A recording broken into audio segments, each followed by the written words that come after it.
मुख्यमंत्री अरविंद केजरीवाल की मुश्किलें कम होने का नाम नहीं ले रही है। केजरीवाल को कल दिल्ली हाई कोर्ट से बड़ा झटका लगा। मनी लॉन्ड्रिंग मामले में ईडी द्वारा की गई मुख्यमंत्री अरविंद केजरीवाल की गिरफ्तारी के मामले पर दिल्ली हाई कोर्ट ने दखल देने से इनकार कर दिया। न्यायमूर्ति स्वर्ण कांता शर्मा की पीठ ने गिरफ्तारी को चुनौती देने और ईडी के रिमांड के विरुद्ध अरविंद केजरीवाल की याचिका पर ईडी को नोटिस जारी कर 2 अप्रैल तक जवाब दाखिल करने का निर्देश दिया। अब इस मामले में 3 अप्रैल को अगली सुनवाई हो। वहीं दूसरी तरफ दिल्ली हाईकोर्ट में केजरीवाल को मुख्यमंत्री पद से हटाने की याचिका खारिज कर दी गई। दिल्ली हाईकोर्ट के एक्टिंग चीफ जस्टिस ने मामले में दखल देने से इनकार करते हुए कहा कि ये कार्यपालिका का मसला है। कानून से ऊपर देश में कोई नहीं है, पर पता नहीं क्यों अरविंद केजरीवाल और आम आदमी पार्टी के लोगों को लगता है वह कानून, देश का संविधान और इंस्टीट्यूशन से ऊपर है। पूरी दिल्ली और देश ये भली भांति जान चुका है कि केजरीवाल का साथ और हाथ भ्रष्टाचारियों के साथ, शराब घोटाले के काले सच के साथ। वहीं दूसरी तरफ अरविंद केजरीवाल को आज प्रवर्तन निदेशालय की हिरासत समाप्त होने पर राउज एवेन्यू कोर्ट में पेश किया गया, जहां 1 अप्रैल तक केजरीवाल की रिमांड बढ़ा दी गई। लेकिन पेश होने से पहले केजरीवाल ने कहा कि मेरी गिरफ्तारी एक राजनीतिक साजिश है और लोग इसका जवाब देंगे। एलजी कह रहे सरकार जेल से नहीं चलेगी। ये एक पॉलिटिकल षड्यंत्र है, जनता इसका जवाब देगी। ये एक पॉलिटिकल षड्यंत्र है, जनता इसका जवाब देगी। केजरीवाल के बयान और घोटाले पर बीजेपी लगातार हमलावर है। बीजेपी सांसद मनोज तिवारी ने केजरीवाल को आड़े हाथों लेते हुए कहा कि अरविंद केजरीवाल लुटेरे और भ्रष्ट हैं। वो जेल जाने के पहले माननीय कोर्ट के पास गए थे और हाई कोर्ट के जस्टिस महोदय ने कहा हम आपकी गिरफ्तारी पर रोक नहीं लगा सकते। कोर्ट है, लेकिन अगर कोर्ट को भी राजनीतिक कहना चाहते अरविंद केजरीवाल तो उनका ये मानसिक दिवालियापन है और जल्दी ही संविधान विशेषज्ञ उनको जवाब देंगे। लेकिन अब सवाल ये है कि अगर केजरीवाल ईमानदार हैं तो ईडी की पूछताछ में सहयोग क्यों नहीं कर रहे? ईडी की तरफ से बार-बार मोबाइल का पासवर्ड मांगने पर भी क्यों नहीं दे रहे? आखिर केजरीवाल के मोबाइल में ऐसी कौन सी जानकारी है जिसके बाहर आने से केजरीवाल डर रहे हैं? और सवाल ये भी कि क्या जेल से ही चलेगी दिल्ली की सरकार? Bureau report, Republic Bharat.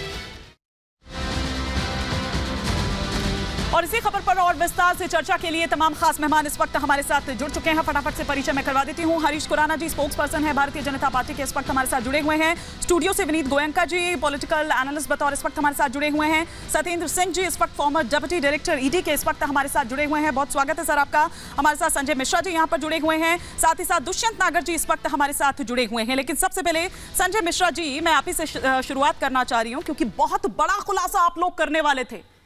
न जाने कौन सा खुलासा था कि आपके अंदर ही अंदर मन ही मन में था, क्योंकि कुछ ऐसा नजर नहीं आया। वो बहुत बड़ा और नया खुलासा, मतलब वो कहते हैं ना, कहावत है ना कि खोदा पहाड़ निकली चुहिया, वही नजर आया सर।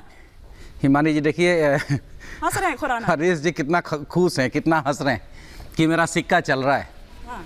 देखिए हिमानी जी, सीरियस यदि हम बात करें तो मेरे बड़े भाई हैं हरीश जी, इनका सिक्का गलत रास्ते पे जा रहा है, सही नहीं जा रहा। और इनका सिक्का, मैं उसी का जवाब दूंगा, इनका सिक्का खोटा साबित होने वाला है 2024 में। देखिए सीरियस बात यह है हिमानी जी कि 2018 में नरेंद्र मोदी जी की सरकार ने जो ईडी को असीमित अधिकार जो दिए, उस अधिकार का विपक्ष के ऊपर एक दुरुपयोग किया जा रहा है। सर आप दुरुपयोग की बात, और ये दुरुपयोग मैं कह सकता हूं कि एक तरह का प्रयोग है प्रधानमंत्री जी का, लोकतंत्र को कुचलने में बहुत ही एक सहायक साबित हो रहा है। एक सेकंड आपको रोक रहे हो, तस्वीरें भी हम दिखा रहे हैं। गोविंदा जी ने ज्वाइन कर ली है, एकनाथ शिंदे के साथ आप इस वक्त देख पा रहे हैं, मुख्यमंत्री के साथ शिवसेना में शामिल हो गए हैं गोविंदा जी। जी जी जी संजय जी, कितने दिन गोविंदा जी रुकेंगे? कांग्रेस पार्टी ने इनको ज्वाइन कराया, जिताया, लेकिन ये कार्यकर्ताओं के पास नहीं गए, फिर इन्होंने छोड़ दी राजनीति कि मेरे पास समय नहीं है। ठीक है। तो इस प्रकार से जो लोग अनिच्छुक हैं उनको जबरदस्ती लाके पार्लियामेंट में भेजना एक प्रतिनिधि के रूप में, मैं सोचता हूं खुराना जी इसके बारे में थोड़ा गंभीरता से। नहीं, अभी चर्चा हम केजरीवाल पर कर रहे हैं, तो केजरीवाल पर ही रहते हैं। जी संजय जी अपनी वैसे तो बहुत आ जाएगा, जनार्दन रेड्डी की भी खबर सुनानी पड़ जाएगी हिमानी जी को, जिसका स्वागत बीजेपी ने किया। सिर्फ 9 केस है, सीबीआई के ज्यादा नहीं है। लेकिन जो सीरियस बात है हिमानी जी, अरविंद केजरीवाल के बारे में उनके वकीलों ने भी आज कहा है कोर्ट में, आप रिमांड मांगिए, रिमांड के लिए हम मना ही नहीं कर रहे, आपको जैसे पूछना है, जिस तरह से पूछना है पूछिए, लेकिन वो 55 करोड़ का भी तो हिसाब पूछिए। अरे सर, जो किसी एक व्यक्ति का, कम से कम आप तो भाई मत घुमाइए ना उसको।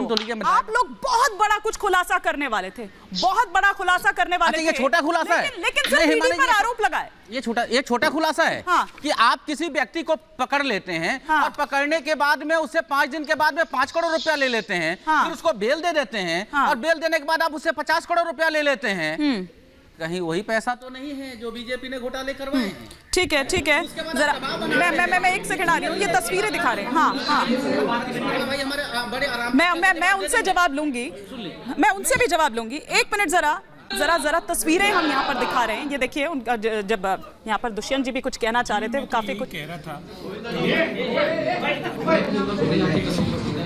प्रवेश कर स्वयं ही नकार चुके हैं राजनीति को, उनको आज किस मजबूरी में भारतीय जनता पार्टी मला असं वाटतं की देवापासून उनको मिळालेली बनाने जा रही है, उनको कृपा आहे बनाने जा रही है। वो प्रेरणा आहे। लगता है कि भाई इन लोगों की लोकतंत्र में मी 2004 ते 2009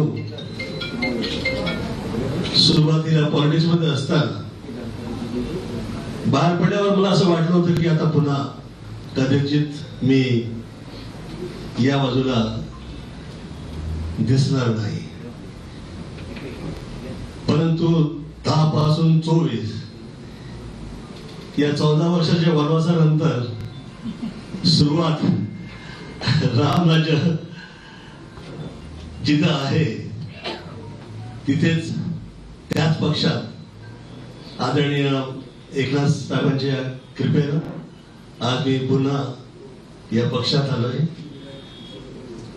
आई पाय ही प्रार्थना आहे की या शुभेच्छा या मनापासून आपण सगळे दिलेले कृपा त्याला मी इमानदारीनं मी कसं पार पाडेल अशी आई पायी प्रार्थना करतो.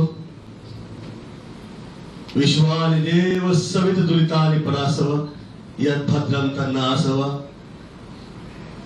त्र्यंबकं जजामहे सुगंधिं पुष्टिवर्धनम् उर्वारुकमिव बन्धनान् मृत्युर्मोक्षयमामृतात्. कालहर दुःखहर दारिद्र्यहर कष्टहर रोगहर हर हर महादेव. गेले 14-15 वर्ष मी हे दोन जे आईपासून मला मिळालेले हे जे मंत्र आहेत तेच म्हणून मी माझे कामं करत होते, कारण मी फिल्म लाईन व पॉलिटिक्स यापासून लांब झालो होतो.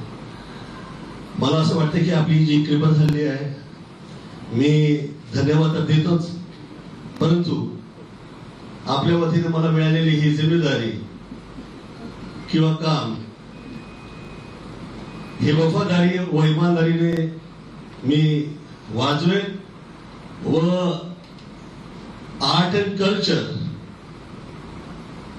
हा जो सब्जेक्ट आहे मी सेवा प्रदान करेन. मी स्वतःला धन्य समजेल जर का तुम्ही ती जिम्मेदारी मला दिली आर्ट अँड कल्चरची, कारण वर्षानुवर्ष विरारपासून मी बाहेर पडलो आणि आज अख्ख्या जगात नाव झाले, तर लोकांना पण असं वाटलं पाहिजे, कारण की महाराष्ट्राची जी भूमी आहे ही चंद्रटिपेची ही अशी एक स्थान भूमी आहे जिथं हे जगात जगबगणारे सगळे जे सितारे आहेत ते त्याला जन्म देणारे हे स्थान जे आहे संतांची भूमी आहे.